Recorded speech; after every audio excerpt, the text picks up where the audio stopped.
cette phrase, le titre de cet épisode a été le remède à tous mes problèmes pendant une rupture. Voilà, je vais direct en plein cœur, voilà. J'attends pas. Je comptais pas parler de ça dans le premier épisode, les gars, mais j'ai eu trop d'éléments qui ont fait que j'étais obligée de commencer par là. Je vais vous expliquer pourquoi du début à la fin, toute l'analyse que j'ai faite par rapport à des questions, par rapport à ce que je pense d'une relation, une rupture, comment s'en sortir, voilà. C'est le thème. Je vous explique. Déjà, bonjour les gars, je vous ai même pas dit bonjour, coucou. J'espère que vous allez bien. Je suis toujours au même endroit, entre mon lit et mon petit bout de bois. Et avant d'enregistrer, en fait, j'aime bien enregistrer le soir. Enfin, j'ai enregistré déjà mon premier épisode, j'ai trop kiffé. Et je me suis dit que pour enregistrer le deuxième, j'attendrais que ça soit le soir, enfin, qu'il n'y ait pas trop de soleil, vous allez me prendre pour une dingue. Parce que chez moi, c'est très très lumineux. Enfin, ça fait partie aussi du thème de ce podcast. Je vais vous expliquer. Voilà, là c'est le sunset, on est bien, je suis en dessous de mon Velux comme d'hab. Et avant d'enregistrer, j'ai eu trop de trucs. Genre, il y a quelqu'un qui a sonné chez moi. J'étais en mode, qui est-ce ? C'était un mec qui s'est trompé d'endroit pour une pizza. J'ai eu des trucs sur mon téléphone. J'avais trop de pensées parasites là. Et je me suis dit, je serais pas concentrée, pas bien présente pour parler de ce sujet profond qu'est l'amour. Donc il faut que je me détende. Donc ce que j'ai fait un truc, c'est ce que je fais en ce moment. C'est un masque chauffant, japonais. Genre, c'est nouveau, mais c'est mon nouveau délire. Genre, c'est un truc, un sachet, on l'ouvre et je le mets sur mes yeux pendant 20 minutes. Et du coup, en fait, le but de ce masque, c'est que ça chauffe les yeux et ça détend et ça apaise l'esprit, en fait, de tous les trucs qu'on a eu dans la journée. Du coup, je me suis dit, bah ok, je vais me faire mon petit matcha, mon petit masque japonais avant de commencer à enregistrer. Comme ça, je suis bien présente, j'ai coupé mon téléphone. Donc voilà, les gars, je suis à fond pour vous parler. Déjà, pourquoi cette phrase a été ma révélation ? Je vous explique. J'ai eu une seule relation dans ma vie. Enfin, j'ai pas eu qu'une seule relation, mais genre un vrai couple. Voilà, tout ce que ça comporte, c'est une vraie histoire de couple, je vais dire. Enfin, j'en ai eu plusieurs, mais pour moi, je considère que j'en ai eu qu'une vraiment. Voilà. Et ma séparation avec cette personne a eu lieu en 2 étapes. Donc, il y a une fois, on s'est séparés, où j'étais encore une grosse gamine. Et puis la deuxième fois, où j'ai entendu cette parole de Taylor Swift. et là, j'ai grandi, et là, j'ai compris. En fait, on va dire que j'étais dans une genre de spirale infernale qui fait que, je pense qu'on a tous connu, que quand c'est la fin d'une relation ou quoi, c'est un peu le tilt complet et on est constamment en recherche de je vais gagner. Genre, non, c'est pas possible. Non, ça peut pas se passer comme ça. Genre, je vais gagner, je suis la meilleure. Voilà. Et vu que je vous explique qu'il y a eu 2 étapes de ma séparation, il y en a eu une où ça a commencé comme ça. Et à ce moment-là, c'est fou. Vous allez vous dire, cette fille, sa vie est dictée par la musique, mais oui. Un peu peut-être. Mais là, je me rends compte qu'il y a eu 2 trucs. En gros, ça a été fini. Voilà, tilt, nanana, bordel, horrible, au secours, cri, tout ce que vous voulez. Et à ce moment-là, j'étais dans le mood en mode Good for you d'Olivia Rodrigo. J'étais en mode tu vas payer, tu vas voir, c'est moi la best, c'est moi la plus belle, et de toute façon, tu vas bien regretter. Et nanana. Donc, cette période a duré quelques mois où, pour moi, c'était impossible qu'on me fasse à moi. Genre, non, c'est pas possible. C'est pas possible, en fait. Et j'arrivais pas à comprendre. Mais du coup, quand on est dans ce mood-là, et je me rendais compte, je me souviens à ce moment-là, que ça ne me faisait pas du bien d'écouter Olivia Rodrigo. Franchement, j'étais en mode ouais, ok, en fait, elle venait de sortir un nouvel album sur sa rupture aussi. Je me disais, je vais écouter ça, je suis dans le mood là. Voilà. Et je me rendais compte que ça me faisait pas du bien du tout parce que je suis dans un genre de truc, j'ai quelque chose à prouver et je veux gagner la bataille, nanana. Ok. Puis après, il y a eu ma deuxième étape. 6 mois après, voilà, je suis dans un mood un peu, voilà, il y a un truc logique en fait qui fait juste que c'est juste invivable et qu'il faut que ça se termine. Donc voilà, je prends mon temps, je suis ok. Et là, j'ai cette parole de Taylor Swift qui résonne dans ma tête. I didn't have it in myself to go with grace. Et là, je me dis, ouais, en fait, là, je l'ai pas en moi pour partir avec grâce. Et là, ça m'a fait un déclic, les gars, qui a été complètement dingue. Genre, j'ai conscientisé que j'avais pas la grâce en moi pour partir de cette situation. Que là, en fait, j'étais juste une grosse merde. Que voilà, j'étais juste... j'ai fait des trucs que j'aimais pas. J'acceptais des trucs limite indécents. Je vivais dans un truc dégueu, enfin horrible. Et avant de comprendre que je pouvais pas partir avec grâce à ce moment-là, je me battais pour essayer de pas partir de ce... Essayer justement de partir de ce truc dégueu avec grâce. Est-ce que vous voyez où je veux en venir ? Je vais vous expliquer. En fait, là, c'était le sujet de mon podcast. En fait, j'ai fait plusieurs sujets que j'avais en tête, dont cette phrase qui a été vraiment un déclencheur pour moi. Et je me disais, je vais en parler dans un épisode. Je comptais vraiment pas le faire en premier, parce que on va dans le deep, je vous dis, c'est direct, voilà. Mais j'ai eu trop de signes qui ont fait que je devais en parler en premier, parce que du coup, je note tous mes petits trucs, ma petite phrase et tout. Et j'enregistre mon podcast du premier épisode. Et là, grâce à ça, je me rends compte que pour les prochains, je vais peut-être un peu mieux m'organiser. Genre, j'ai mes idées de sujets et tout, mais je vais rejoindre plusieurs trucs et prendre un sujet. J'avais l'idée de cette phrase, vraiment, parce que c'était genre dans ma tête. Et voilà, je vais rejoindre ça avec un autre sujet. Et mon autre sujet, c'était la grande question que j'ai depuis longtemps, et j'avais pas de réponse à ça. C'est comment quelqu'un qui peut être votre amoureux, meilleur ami, compagnon de vie, la personne qui sait tout de vous et que vous aimez et qui vous aime, peut devenir votre pire ennemi, votre pire cauchemar, et vous détestez et vous le détestez en même temps. Et là, maintenant, je me rends compte que j'ai vraiment pris, en 2 albums de temps, franchement 6 mois, avec cette phrase de Taylor Swift, et là, tout le sujet, j'ai réfléchi à ça, genre 40 ans de maturité, parce que j'ai compris, les gars, j'ai une réponse. Et en fait, j'aurais dû écouter Taylor Swift directement et faire un podcast directement, peut-être. Parce que c'était peut-être son 15e album. Enfin, non, j'exagère, son 10e album, peut-être Taylor Swift. Et j'écoutais une grosse gamine d'Olivia Rodrigo qui comprend rien. Non, j'avais besoin de maturité, j'avais besoin de passer des étapes pour bien comprendre. Donc, voilà, j'ai mon idée de thème, cette phrase qui m'a aidée, où je me suis rendu compte que je ne peux pas partir avec grâce, plus cette question. Je me dis, je vais lier ça et un peu en faire un sujet. Et du coup, pour ce sujet, je me dis, pour avoir des supports d'information, je vais regarder... Enfin, je vais réécouter My Tears Ricochet, c'est le nom de la chanson où il y a cette parole. Je l'avais déjà écoutée au moins, franchement, 40 000 fois, mais je vais la réécouter bien. Donc, je l'ai écoutée 46 000 fois. Faut savoir aussi, quand j'aime bien une musique, je l'écoute genre 1000 fois pendant la même journée pour bien en comprendre toutes les paroles. Donc, c'est ce que j'ai fait. Plus, je me suis dit, il y a une chanson que j'ai en tête depuis longtemps. C'est Both Side Now de Johnny Mitchell. C'est une chanson d'amour très connue, qui passe aussi dans une scène d'amour dans le plus grand film d'amour, Love Actually. Et je vais regarder Marriage Story. Voilà, comme ça je suis en plein dedans, j'ai plein d'amour dans la gueule, du divorce et tout, je peux bien bosser mon sujet. Donc j'ai tous mes petits éléments là, et c'était le soir même où j'ai enregistré mon premier épisode. Et je vais vous expliquer là comment les signes ont commencé à arriver. Je suis désolée, je parle de signes et tout, mais c'était trop de signes là. C'était trop de signes qui ont fait que j'ai dû le faire en premier épisode. Et c'était pas prévu, mais je vais vous expliquer le cheminement et après on va aller dans la réflexion et la réponse, les gars.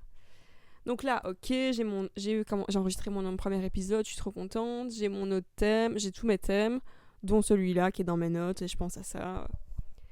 Et ce soir-là, je vais dormir et dans mon appart, comme je vous ai expliqué, il y a des Velux qui ont vu sur les nuages et qui ont vu sur le ciel, quoi. Et franchement, ça a été c'est pour ça, enfin j'aime trop mon appart en général, mais ça j'étais en mode c'est un rêve. Parce que j'ai toujours rêvé d'avoir une vue sur le ciel. Et je pensais que j'allais avoir ça quand j'aurais 50 ans et que j'aurais un rooftop à Los Angeles et que je pourrais regarder les étoiles de chez moi. Et là, en fait, chez moi, j'ai vu sur le ciel. Je pensais même pas que c'était possible. Et là, je suis dans mon lit, j'ai vu sur le ciel et c'était un rêve et je l'ai. Donc, voilà, c'était vraiment le truc de mon appart, genre trop trop bien. Donc là, ce soir-là, bah voilà, je vais dormir. Sauf que mon Velux dans ma chambre, il est là, il est très très bien. Et ce soir-là, il a plu, mais genre de dingue. Et du coup, il y avait de la grêle et tout. Enfin, du coup, j'ai pas dormi une seule seconde de la nuit parce que, putain, je peux vous dire, c'est bien beau les étoiles et tout ce que vous voulez, mais quand il y a de la grêle, c'est comme s'il y avait un chantier dans mon lit, quoi. J'ai pas dormi. J'ai pas dormi. Voilà. Et là, à ce moment-là, je détestais cette fenêtre. Je détestais ce Velux. Je pouvais pas la voir. Je me disais, putain, quelle connerie, en fait. Voilà, je me disais ça. Le lendemain matin, je me réveille, j'ai pas dormi, mais voilà, je fais mon petit café, mes petits trucs et tout. Et je mets, pour commencer à travailler, l'album de Johnny Mitchell, qui s'appelle Clouds. Je savais pas, moi. Je connaissais pas dans l'album, je connaissais juste sa chanson. Mais je mets l'album, je mets la chanson et tout, donc j'écoute.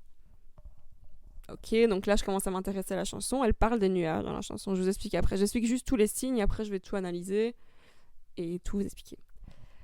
Donc voilà, j'écoute la chanson et tout. Et j'avais rendez-vous pour mes ongles, après. Genre à 10h30. L'heure n'a aucun intérêt, je vais arrêter ça. Pourquoi je donne des détails inutiles? Donc, j'écoute l'album, je pars à mon rendez-vous et je prends mon téléphone. Et je sais pas si vous avez ça aussi, genre là, sur mon iPhone, des fois, j'ai mon fond d'écran et des fois, quand j'appuie trop fort, il me change mon fond d'écran et il me met un ancien fond d'écran que j'avais. Et donc, je marche dans les escaliers pour aller à mon rendez-vous, enfin, pour descendre de mon appart. Et il change mon fond d'écran et il met des nuages. Et je suis en mode, putain, trop bizarre, genre... Là, je commence à faire des liens dans ma tête. Je suis en mode, oh là là, trop bizarre. Mon logo, j'ai mis des nuages dedans. Hier, j'ai un truc bizarre avec les nuages et tout. Là, ce matin, j'écoute l'album, il s'appelle Clouds. Là, mon téléphone met des nuages. Je commence à me dire, wow, trop bien, il y a des liens, mon podcast et tout. Genre, je vois des signes. Je pense aux nuages. Ok. Donc là, je pars faire mes ongles et tout. Et en ce moment, je suis dans une période de remise à zéro. Hop, j'avais l'idée du podcast. J'ai remis à zéro tout pour l'outil Jewelry. Enfin, j'ai bien organisé ma vie. Et du coup, je suis un peu en mode où je me montre pas. Enfin, très... je m'éclipse un peu pour remettre bien toutes mes idées en place et faire mon truc. Du coup, mes ongles, là, le thème, c'était remise à zéro. Genre, il n'y a rien. C'est juste... ils sont... Voilà, couleur naturelle. Bref. Donc, je vais chez la fille qui me fait les ongles, qui est trop gentille, et on s'aime bien, et tout, elle est trop mignonne. Voilà, on s'entend bien. Donc, on parle et tout. Et je me dis, je vais lui demander, parce qu'elle connaît rien à ma vie, au podcast et tout, je vais lui montrer mon logo et voir ce qu'elle en pense, parce que j'aime trop son mood. Je sais qu'elle a un bon truc en elle, ce qu'elle va en penser sera bien. Donc je lui montre mon logo. Et là, elle me dit des trucs fous. Elle me dit genre, je le sens bien. Enfin, c'est pas ça le truc fou. Elle me dit, toi et moi, on est destinés. C'est trop beau et tout. Elle commence vraiment à partir dans des trucs. Je suis là. Moi, je m'attendais pas à une telle réponse, mais ok, cool, trop bien. Voilà. Et donc, moi, dans ma tête, je suis encore, oh là là, il y a plein de trucs qui se passent. C'est quoi? J'y crois trop et tout. Même elle aime bien. Pendant qu'elle me fait les ongles. Et puis là, je lui dis, fais-moi un petit nuage quand même. Fais-moi un petit nuage sur mon ongle. Et là, elle me regarde et elle me dit, tu sais que moi, je m'appelle Nuage? Je suis là, non, c'est pas possible. Non, non. Qu'est-ce qui se passe dans ma vie? Donc, je dis quoi? Elle me dit, ouais, je m'appelle Van. Et en vietnamien, ça veut dire nuage. Donc là, je rentre chez moi, je dis, ouh là là, ok, bon, l'album là que j'ai écouté, les nuages, les machins, ça rejoint à mon thème, là, que je vous ai dit, ma petite organisation, il faut que je pense à cet épisode-là maintenant. Et donc, je prends mon PC, je me mets dans mon canapé, et je commence à écrire et penser au truc et tout. Et là, je vois, après j'arrête avec les signes, après on va aller dans le vrai sujet.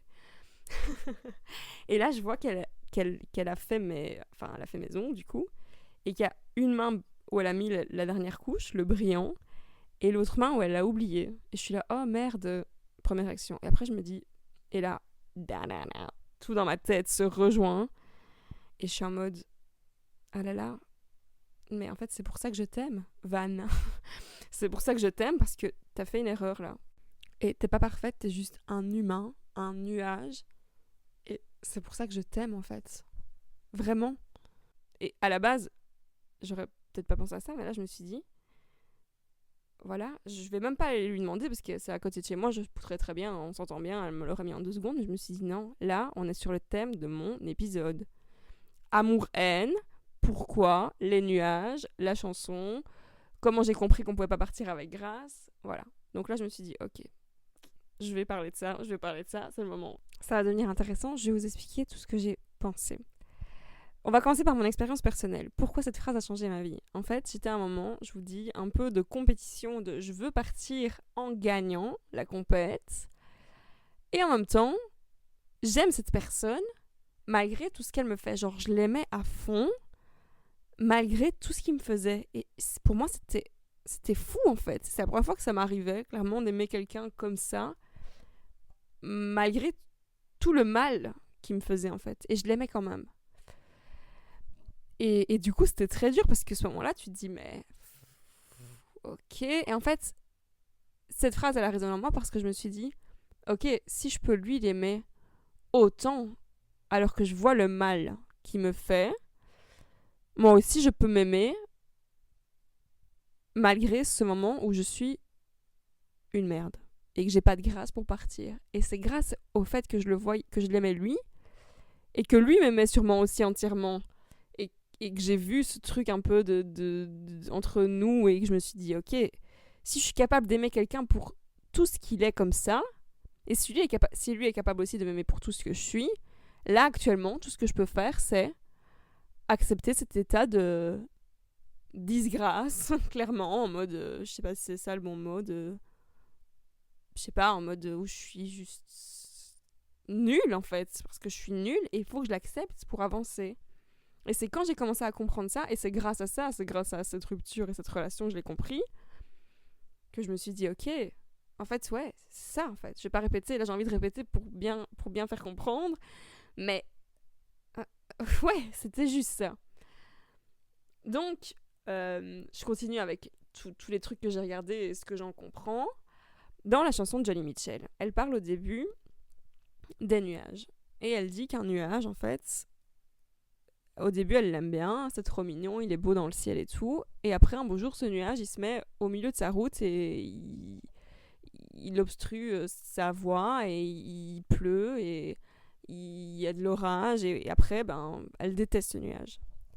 Et à la fin de sa chanson, enfin non, je vais pas dire déjà à la fin de la chanson, ce serait plus logique que je dise à la fin de l'épisode, enfin bref. Du coup, en fait, on revient sur la même chose. Elle aime ce nuage, mais en même temps, elle le déteste. Comme moi, le nuage que j'ai quand j'ai vu sur le ciel, que j'aime, il est très mignon le matin, mais quand c'est la nuit et que j'essaie de dormir et qu'il grêle, je le déteste.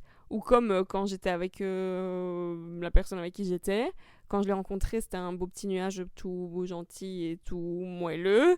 Et après un beau jour, il m'a mis un bel orage dans la gueule et là, j'ai rien compris à ma vie. Voilà, on est sur ça. C'est exactement ça.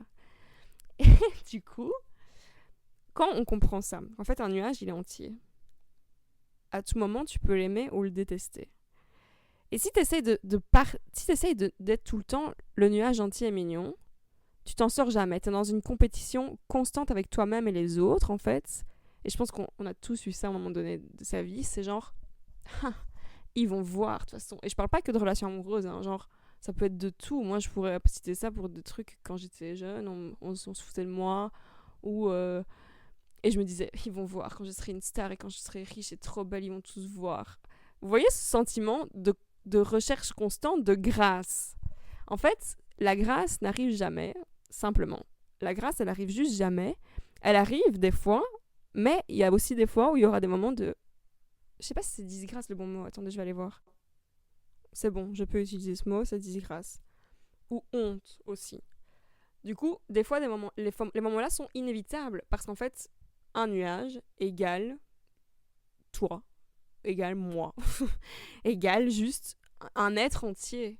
Et si cet être ne s'accepte pas entièrement, il est dans un combat constant en fait.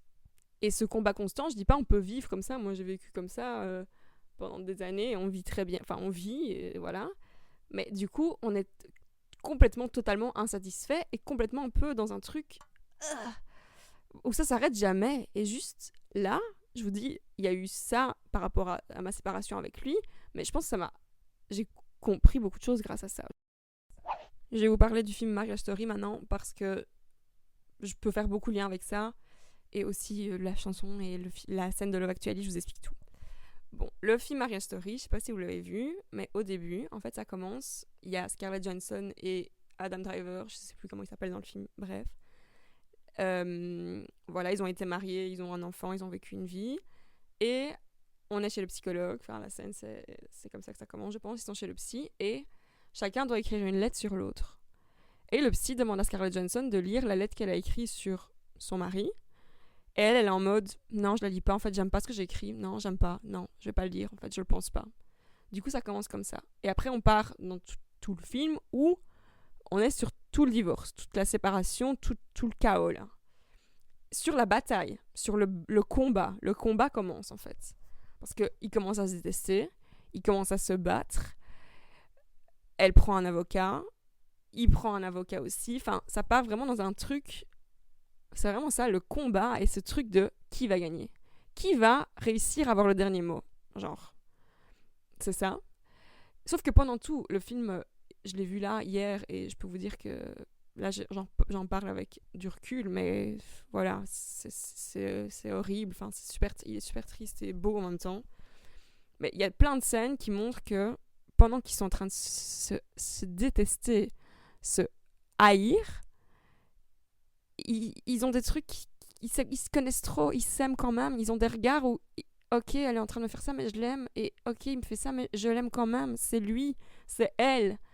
Et du coup, tout ce combat dure tout un temps, et à un moment, il y a une scène où ils sont dans son nouvel appartement à Los Angeles. En fait, elle veut à Los Angeles, et lui, il veut rester à New York. Ça aussi, c'est une belle image que je pourrais faire après. Et du coup, lui, pour gagner le combat, il prend un appart à Los Angeles avec son avocat. Il se dit, je vais faire ça, comme ça, je vais prouver que je suis un bon père, nanana. Puis après, ils se rendent compte qu'ils sont en train de se tuer, là, qu'ils sont en train de se détruire, et il parle dans son appartement à Los Angeles. D'ailleurs, je vous explique des phrases, j'espère que vous suivez ce que je raconte. Mais ça me fait penser aussi à une phrase de la chanson My Tears Ricochet de Taylor Swift qui dit « You had to kill me, but it killed you just the same. » Genre, t'es en train d'essayer de me tuer, mais ça t'a tué pareil en même temps. C'est encore ça, c'est la même chose. Donc là, ils sont là, dans l'appart, et ils parlent, ils essaient de parler, ils essaient de trouver un terrain d'entente, genre « Ok, là, on n'est pas en train de se faire n'importe quoi, on prend des avocats, on est en train de se tuer là, tous les deux. » Du coup, ils sont là, dans son appart, et ils essaient de trouver un terrain d'entente. Et là, c'est impossible. Ils n'arrivent pas à trouver un terrain d'entente. Ils n'arrivent pas. Ils sont chacun genre, non, c'est moi qui ai raison. Non, c'est moi qui ai raison. C'est moi qui vais gagner le combat, machin. Et du coup, à un moment, c'est aussi trop beau ce moment, c'est qu'Adam Driver, il va exploser, genre. Il va exploser tellement il comprend rien. Voilà. Ils explosent. Tu dois exploser, en fait, à un moment. Et je pense que c'est ça encore. Genre, à ce moment-là, tu dois juste te lâcher. Et pleuvoir, en fait, genre. Tu lâches tout. Tu lâches tout parce que si tu essaies de te battre jusqu'au bout pour arriver à cet état de grâce, à j'ai raison ou je vais gagner, tu te bats contre le vent, en fait. Putain, oh là là, c'est trop beau cette image. Tu te bats vraiment contre le vent. Du coup, voilà, je pense qu'à ce moment-là, il doit se lâcher. Et après, on rentre dans la partie du film où j'arrive complètement à voir le moment où ils essaient de trouver la grâce et qu'en fait, ils tombent tous les deux comme des merdes. Donc là, ils trouvent pas de terrain d'entente, donc le combat continue. Et lui, en fait, il doit prouver que c'est un bon père. Donc, il y a un moment où il est là dans son appart avec son fils et il doit prouver à une meuf qui vient, une vieille meuf en plus, genre c'est trop marrant. La scène là est trop marrante parce que c'est genre la fille elle capte rien, c'est une débile et c'est elle genre qui a son avenir en main et lui il est là, il fait n'importe quoi, ça n'a aucun sens mais vraiment c'est voilà. Et du coup il y a le petit garçon, donc ils sont là, ils essaient de faire la famille parfaite et lui le bon père devant cette vieille meuf, enfin cette vieille meuf c'est méchant mais dans le sens où cette fille qui voilà, bref et du coup à un moment, genre le petit garçon lui dit papa, tu ferais pas le jeu avec le cutter que tu fais tout le temps. Et en fait, ils ont un jeu sûrement dans leur truc où il fait semblant avec un cutter de se couper. Voilà. C'est le jeu et c'est encore le truc qui explique ça. Et lui, il est là, non, pas maintenant et tout. Et puis après, la scène, elle est trop mal. Tout est malaisant en fait. Voilà, ça n'a pas de sens, c'est malaisant. Donc après, le petit garçon, je sais pas, il va dormir ou quoi. Et il se retrouve tout seul avec la fille, là, l'assistante, ou je sais pas quoi, dans son salon. Et genre, il sait pas quoi dire, il est en mode, je vais vous montrer le jeu avec le cutter. Et du coup, il prend le cutter, et là, il se coupe, en fait, vraiment. Il fait pas semblant. C'est pas un jeu, là, il se coupe, vraiment. Et du coup, la scène, c'est ça, il finit en sang, elle part, lui, il finit au sol, en sang, et là, on est clairement sûr. Il a essayé d'aller vers la grâce, mais là, il finit comment au sol, en sang, comme un chien, en fait. Voilà, il est KO, le type, il est au sol, en fait. C'est juste ça qui se passe. Parce que t'es obligé de tomber un moment, t'es KO. Voilà, c'est fini. Elle, pareil. Donc, elle, de son côté, ce qu'elle veut, c'est gagner, qu'il soit à Los Angeles, machin. Elle a son avocate, qui est genre la meilleure avocate de Los Angeles, nanana, machin. Et elle gagne. Et au final, elle, ce qu'elle voulait, c'est rester comment je pourrais dire ça, genre droite dans ses bottes et être quelqu'un de bien. C'est une gentille femme, elle fait les choses bien, voilà, elle a un bon cœur et tout. Et donc elle est là en mode c'est bon, ok, on a fait 50-50, j'ai quand même mon truc à Los Angeles, je suis contente, c'est bien. Et t'as l'avocate qui lui dit j'ai quand même fait 55-45, tu auras un jour de plus tous les 15 jours, je sais plus. Et elle est là, mais non, c'est pas ça que je voulais qu'on soit vraiment à 50-50. Mais elle signe quand même les papiers. Elle fait quand même quelque chose qui va à l'envers de ce qu'elle est. Elle fait quand même un truc qui montre son côté,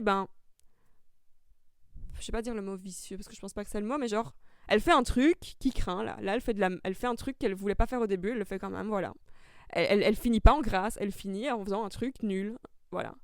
Et du coup, ces deux scènes montrent complètement ce moment où tu essaies d'atteindre la grâce, essaies d'atteindre le moment où tu seras parfait devant l'assistante, où tu seras tu finiras ton divorce parfaitement à 50-50 et tout le monde est content. Non, tu finis pas parfaitement, il y a de la merde à un moment donné. Et c'est genre inévitable en fait. Voilà. Et du coup, la fin du film, la lettre revient. Enfin, je vais vous expliquer un peu tout aussi. Pendant tout le film, genre Adam Driver, il y croyait trop, il était en mode non, ça aussi c'est le genre de truc. Non, c'est pas possible, elle me fait pas ça. Non, c'est pas possible, genre ça va bien se terminer. Et il y a même un des avocats qu'il a eu, qui lui dit, parce que l'avocat, il a divorcé genre 7 fois, et il lui dit, ah là là, je me vois à mon deuxième divorce, genre. Parce pas qu'il y croit, mais il se dit que ça a bien terminé, mais des fois ça termine pas bien, et game over, et voilà, ça peut pas terminer bien en fait. Et donc la fin du film, ce qu'ils ont gagné, parce que ça peut pas terminer bien, mais tu gagnes tellement de trucs là-dedans, c'est que elle a refait sa vie, elle avec un type, voilà, et lui, voilà. Il arrive chez elle à Los Angeles et il tombe, en fait c'est son petit garçon qui tombe sur la lettre qu'elle a écrite au tout début, la lettre qui explique tout du début à la fin de ce qu'elle pense de lui et de ce qu'il est. Je vais pas me replonger dans les émotions de cette lettre parce que c'est trop. Les gars, j'ai déjà bien pleuré hier en regardant le film, mais vous allez regarder, enfin vous, si vous l'avez déjà vu, vous voyez. Mais bref, genre, je vous explique, voilà, de loin. Et c'est ce moment-là où tu te dis, en fait, si elle a pu m'aimer autant, pour tout ce que je suis, moi aussi, en fait, grâce à cette lettre, à travers ses yeux à elle, à travers cette lettre, il se voit entièrement. Il se voit comme un nuage. En fait, il est entier. Et c'est ça qui est beau et triste en même temps. Et c'est encore le truc, les deux parties de ça, la vie. C'est que c'est tellement beau et tellement triste en même temps que c'est comme ça. Et c'est beau en fait. C'est l'amour. C'est ça en fait. Du coup, je peux expliquer la scène de Love Actually. Là, on parle à tout le monde, vous connaissez cette scène. Il y a le couple Emma Thompson et son mari, c'est, je sais plus comment il s'appelle, genre c'est Rogue dans Harry Potter. Et lui, en fait, il la trompe depuis quelques temps, je sais pas, depuis avec une meuf de son travail, je pense, je sais plus. Enfin, il la trompe juste. Et ils ont des enfants et tout, ils ont été mariés, voilà, ils se sont aimés de ouf. Et elle, genre ça va être Noël, et elle grille en fait le cadeau qu'il lui a soi-disant acheté. Elle pense, en fait, elle trouve dans son manteau un collier. Et elle est là, oh là là, trop bien, je vais avoir un collier pour Noël, genre elle est trop contente, elle s'attend à ça.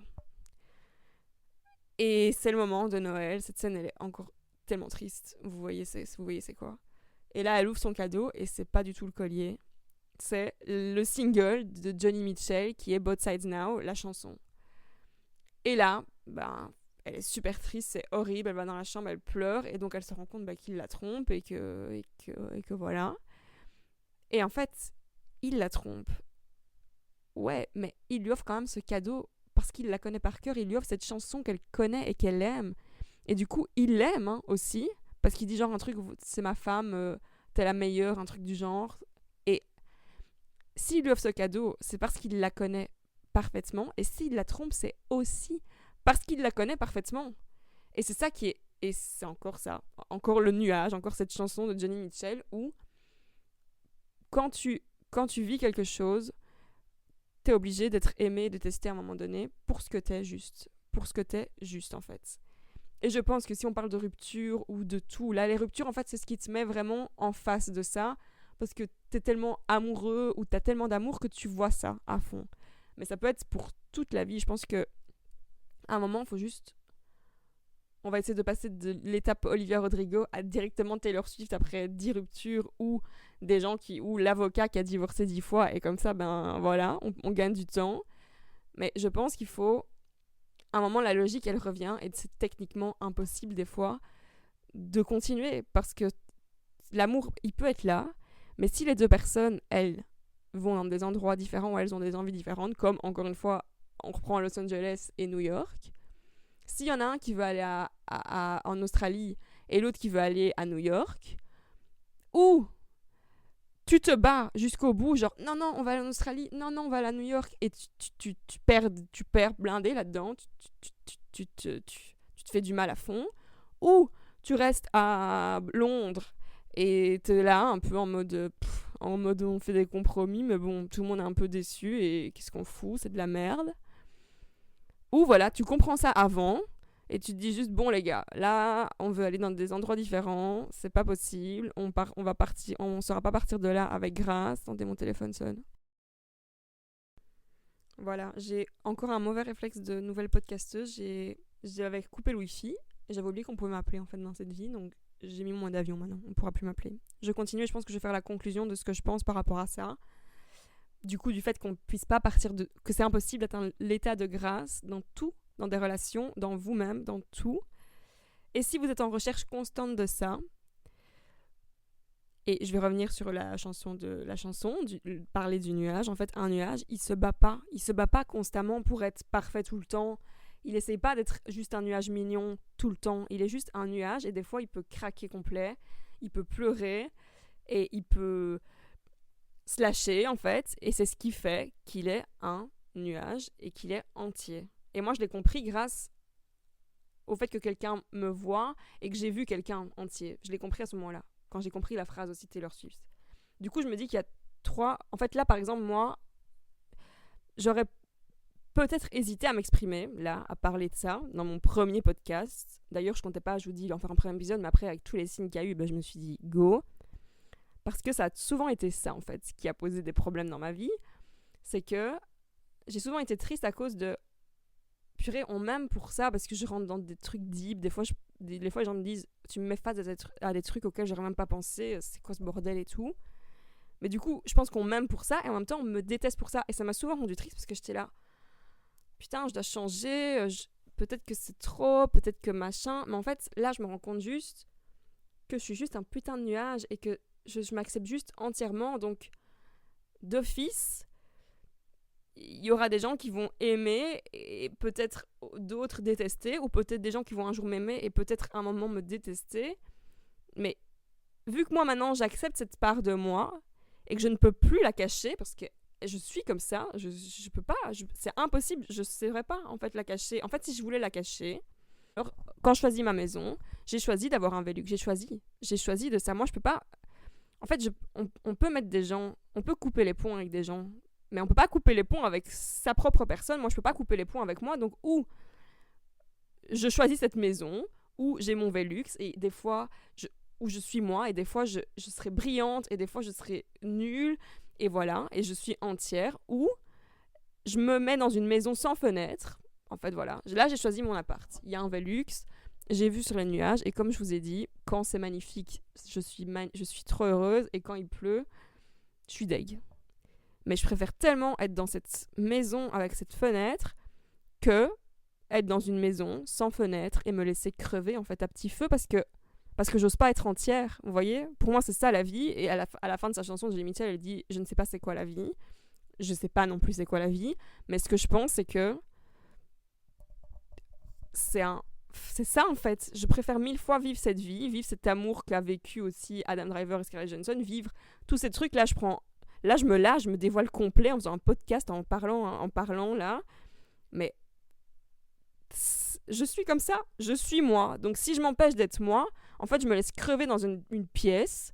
Et j'ai pas envie de me laisser crever dans une pièce. J'ai envie de vivre cette vie. Donc c'est ce que je fais. Et cette phrase, je vous dis, Taylor Swift m'a aidée, mais je vous jure, ce fait d'arrêter de rechercher cet état de grâce, je me sens bien, je me sens délivrée. Genre, ok, je suis juste moi en fait, et c'est normal.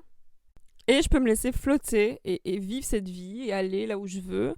Parce que, ou, je vous dis, je m'enferme dans une pièce, ou j'essaye tout le temps d'être la meilleure et je suis tout le temps frustrée. Et cet état de meilleure, genre, il arrive jamais, les gars. On n'est jamais la meilleure. On est tout le temps juste quelqu'un, un être vivant qui n'atteindra jamais le sommet et qui pour atteindre le sommet, peut passer sa vie à être frustré, ou qui, par peur d'atteindre le sommet, peut passer sa vie à rester frustré dans sa cave. Donc là, juste, je me laisse flotter. Et là, peut-être que vous m'écoutez et que vous aimez trop, vous m'aimez bien. Et peut-être que vous m'écoutez et vous me détestez. Mais en fait, je me dis que ça veut dire que vous m'aimez quand même un peu. Et je vous jure, en fait, c'est tellement plus simple quand on pense comme ça, les gars. Vu que c'est que de l'amour, il y a que de l'amour, là. Du coup, là, je me sens juste... Attendez, je dois tousser. Voilà, je suis moi-même avec vous, les gars, mais je vais quand même pas vous tousser, là, en plein micro. Mais là, je me sens tranquille avec tout. Je suis juste un nuage, les gars. Vous m'aimez, vous me détestez. Je fais juste ma life, en fait. Et je pense que c'est ça ma nouvelle définition de l'amour. C'est sentiment éternel d'aimer... Non. Sentiment affectif envers un être vivant, son bien ou son mal, virgule, éternel. Voilà. Et l'être, ça peut être les autres, vous et tout le monde. Et c'est la fin de cet épisode, les gars. Je vous promets que la semaine prochaine, ce sera moins deep, que ce sera marrant. Enfin, je suis pas humoriste, ce sera pas des blagues, mais genre, là, je vous dis, on a été en plein cœur, en plein dedans direct, là, bien piquant. Mais j'ai pas eu le choix, j'étais obligée. Et merci de m'avoir écouté. J'ai fait un nouveau compte d'ailleurs pour le podcast parce que je me suis dit que c'est cool de réagir si vous avez envie de réagir et que c'est cool qu'il y ait un lieu pour ça.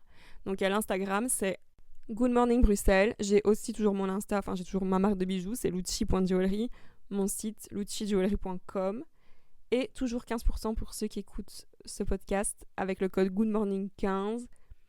Et pour tout ce dont j'ai parlé dans cet épisode, que ça soit My Tears Ricochet, les gars, je vais la mettre là dès que j'ai fini d'enregistrer parce que je suis accro, j'aime trop cette chanson et tout l'album de Taylor Swift d'ailleurs, Folklore. Les films, Marriage Story, magnifique, Love Actually, bon, la base, mais ça fait toujours plaisir. Et même Olivia Rodrigo, franchement, je l'aime bien. J'aime bien son album, mais genre, maintenant, je l'écouterai en mode dansant, quoi. Ça me fait rire et... Ah là là, cette jeunesse. Bisous les gars, à la semaine prochaine pour le nouvel épisode. On se retrouve tous les mercredis à 8h et je vous aime entièrement. Le bien et le mal qui est en vous et je m'aime entièrement aussi et c'est cool.